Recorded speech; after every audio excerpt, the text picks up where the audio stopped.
নমস্কাৰ। আজি আমি আলোচনা কৰিম আমাৰ চকুজুৰিৰ যতন আমি কেনেদৰে লোৱা উচিত। কেনেদৰে আমি চকুজুৰিৰ যত্ন ল'লে আমৃত্যু পৰ্যন্ত আমাৰ চকুজুৰি সুস্থ সবল হৈ থাকিব তাৰ বিষয়ে দুটামান কথা আজি মই আলোকপাত কৰিবলৈ লৈছোঁ।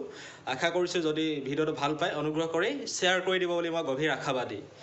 পোনপ্ৰথমে আমি গুৰুত্ব আৰোপ কৰিব লাগিব সেউজীয়া শাক পাচলি খোৱাৰ ওপৰত। সেউজীয়া শাক পাচলি চকুৰ বাবে অত্যন্ত উপকাৰী। যিমান পৰিমাণে পৰ্যাপ্ত পৰিমাণে আমি যদি সেউজীয়া শাক পাচলি আহাৰ হিচাপে গ্ৰহণ কৰোঁ তেন্তে আমাৰ চকুৰ সমস্যাৰ পৰা আমি হাত সাৰি থাকিবলৈ সক্ষম হ'ম। গতিকে সেউজীয়া শাক পাচলি গ্ৰহণ কৰাৰ ওপৰত বিশেষ গুৰুত্ব আৰোপ কৰিব লাগে। যিমান পাৰি সেউজীয়া শাক পাচলি আমি খোৱাত গুৰুত্ব আৰোপ কৰিব লাগে। আৰু এতিয়া ফল মূলবিলাক আমি খাব পাৰোঁ। এতিয়া বহুতে ফাষ্টফুড খোৱাতকৈ কিবা খোৱাতকৈ ফল মূল যদি আমি খাওঁ, ধুনীয়াকৈ যদি সেউজীয়া শাক পাচলি খাওঁ তেন্তে চকুৰ কাৰণে অত্যন্ত উপকাৰী হৈ ৰ'ব। আৰু এতিয়া বহুতে কৰে কি জোৰেৰে এতিয়া মুখখন ধুবলৈ গ'লে বহুতে এনেকৈ পানী লৈ পূৰা জোৰে এনেকৈ মাৰি দিয়ে, যিটো চকুৰ বাবে একেবাৰে উপকাৰী নহয়। চকু পানী লৈ লাহেকৈ এনেকৈ মাৰিব লাগে, লাহেকৈহে চকুত প্ৰয়োগ কৰাটো উচিত। কেতিয়াও জোৰ জবৰদস্তি তেনেকৈ প্ৰয়োগ কৰাটো একেবাৰে অনুচিত। গতিকে চকুত পানী মৰাৰ ক্ষেত্ৰতো আপোনালোক সাৱধান হ'ব বুলি মই গভীৰ আশাবাদী। এতিয়া বহুতে চাদা খায়। এতিয়া আমাৰ অসমীয়া মানুহে চাদা বহুত বেছি পৰিমাণে গ্ৰহণ কৰে, যাৰ ফলশ্ৰুতিত কিন্তু চকুৰ পাৱাৰ কমাৰ ক্ষেত্ৰত ই অন্যতম কাৰক হিচাপে থিয় দিছে। চাদা খোৱা মানুহৰ চকু অতি সোনকালে বেয়া হ'বই, এইটো 100% নিশ্চিত। গতিকে চাদা খোৱাৰ পৰা আমি সদায় বিৰত থাকিব লাগে, তেতিয়া আমাৰ চকুৰ স্বাস্থ্য সুৰক্ষিত ৰখাৰ ক্ষেত্ৰত বিশেষ ভূমিকা আৰোপ কৰিব। গতিকে চাদা নাখাওঁ বুলি আমি প্ৰতিশ্ৰুতিবদ্ধ হ'ব লাগে। আৰু কৰিব পাৰোঁ কি আমি হাতৰ তলুৱা এনেকৈ ঘঁহাই পিনি ধুনীয়াকৈ এনেকৈ চকুকেইটাত যদি লগাওঁ চকুকেইটা বহুত ৰিলেক্স পায়। এনেকৈ ধুনীয়াকৈ হাতৰ তলুৱাখনে ঘঁহালোঁ, কেতিয়াবা মাজে সময়ে আৰু এনেকৈ ধুনীয়াকৈ এনেকৈ ঘঁহালোঁ লগালোঁ, চকুকেইটা এনেকৈ বহুত বেছি আৰাম পায়। আমি এই অভ্যাসটো কৰিব পাৰোঁ আমি।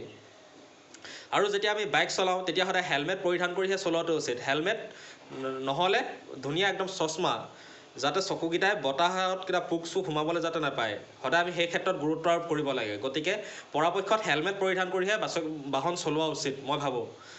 আৰু হেলমেট নিপিন্ধিলেও মুঠতে চশমাখন লগাইহে বাইক চাইক চলাব লাগে। তেতিয়া কি হয়, চকুকেইটা প্ৰটেকশ্যন পায়, মানে পোক চোক সোমাব নোৱাৰে। বতাহ বেছি জোৰে লাগিলে চকুৰ কাৰণে বেয়া। গতিকে পোকো নোসোমাব নোৱাৰিব আৰু বতাহো সোমাব নোৱাৰিব। গতিকে দুইফালৰ পৰা চকু সুৰক্ষিত কৰাৰ ক্ষেত্ৰত ই অগ্ৰণী ভূমিকা আৰোপ কৰিব। আৰু আমি কম পোহৰ আৰু অতিমাত্ৰা পোহৰ দুয়োটা আমি পৰিহাৰ কৰিব লাগে। এতিয়া বহুতে কম পোহৰত পৰা পঢ়ি থকা দেখা যায়, ইটো কাম কৰি থকা দেখা যায়, যিটো উচিত নহয়। আৰু অতিমাত্ৰা পোহৰটো পঢ়া উচিত নহয়, একদম পোহৰটো যাতে মিডিয়াম হয় আমি সেই ক্ষেত্ৰত গুৰুত্ব আৰোপ কৰিব লাগে। আৰু আমি মোবাইল লেপটপৰ ব্যৱহাৰ যিমান পাৰি কমকৈ ব্যৱহাৰ কৰিব লাগে। পৰাপক্ষত আই প্ৰটেকশ্যন অন কৰিহে ব্যৱহাৰ কৰিব লাগে।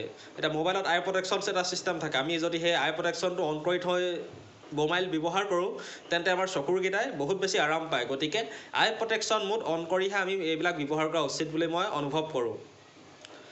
আৰু এতিয়া বহুতে আমাৰ গাঁওবিলাকত কি হয়, ৰন্ধন গেছৰ ব্যৱহাৰটো এতিয়া বৰ্তমানেও কম, কিন্তু ৰন্ধন গেছৰ ব্যৱহাৰ কৰিলে চকুৰ কাৰণে বহুত বেছি উপকাৰী বুলি মই অনুভৱ কৰোঁ।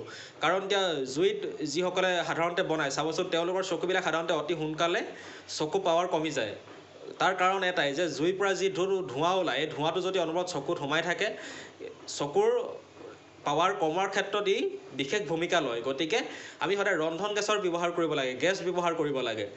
গেছ ব্যৱহাৰ কৰি যদি আমি খাদ্য বনাওঁ তেন্তে ইমান ধোঁৱাবিলাকো ইমান ওলাবলৈ নাপায়, চকুৰ বেয়া হোৱাৰো সম্ভাৱনা কমি যায়।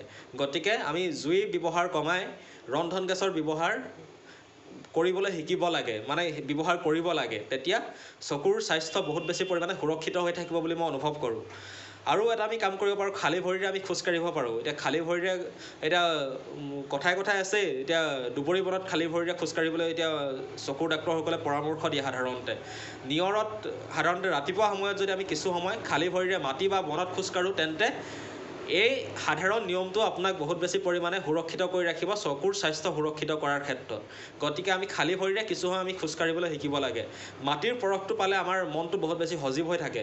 মাটি হওক বা বনৰ হওক, আমি পৰশটো যদি পাওঁ আমাৰ মনৰ লগতে চকুকেইটা বহুত বেছি পৰিমাণে সজীৱ হৈ থাকে।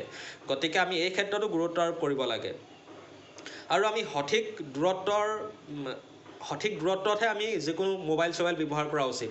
এতিয়া বহুতে কৰে কি টিভিটো একদম এনেকৈ ওচৰলৈ গৈ চাই থাকে, লেপটপটো একদম এনেকৈ ওচৰলৈ গৈ চাই থাকে, যিটো উচিত নহয়।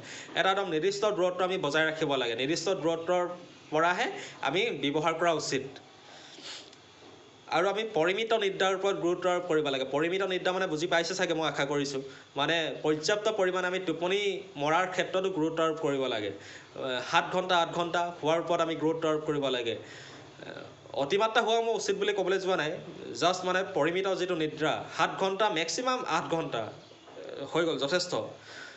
গতিকে আমি শোৱাৰ ওপৰতো আমি গুৰুত্ব আৰোপ কৰিব লাগে। তেতিয়া মানসিক স্বাস্থ্যৰ লগতে চকুকেইটা বহুত বেছি পৰিমাণে সুৰক্ষিত হৈ থাকিব। গতিকে আশা কৰিছোঁ মোৰ আজিৰ ভিডিঅ'টোৰ মূল টপিক আছিলে আমি চকুজুৰিৰ যতন কেনেদৰে লোৱা উচিত, তাৰ ওপৰত আমি দুটামান কথা ক'লোঁ। যদি এই কথাকেইটা মানি চলে মই 100% নিশ্চিত আপুনি যিমান দিন জীয়াই থাকে আপোনাৰ চকুৰ স্বাস্থ্য বহুত বেছি পৰিমাণে সুৰক্ষিত হৈ থাকিব। এইটো 100% নিশ্চিত যদি কথাকেইটা আধাও যদি মানি চলে।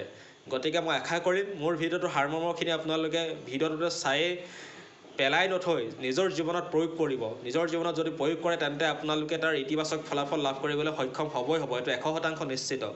গতিকে আশা কৰিছোঁ সকলোৰে উপকৃত হওক। পুনৰ এটা নতুন ভিডিঅ'ত লগ পোৱাৰ আশাৰে আজিলৈ বাই বাই।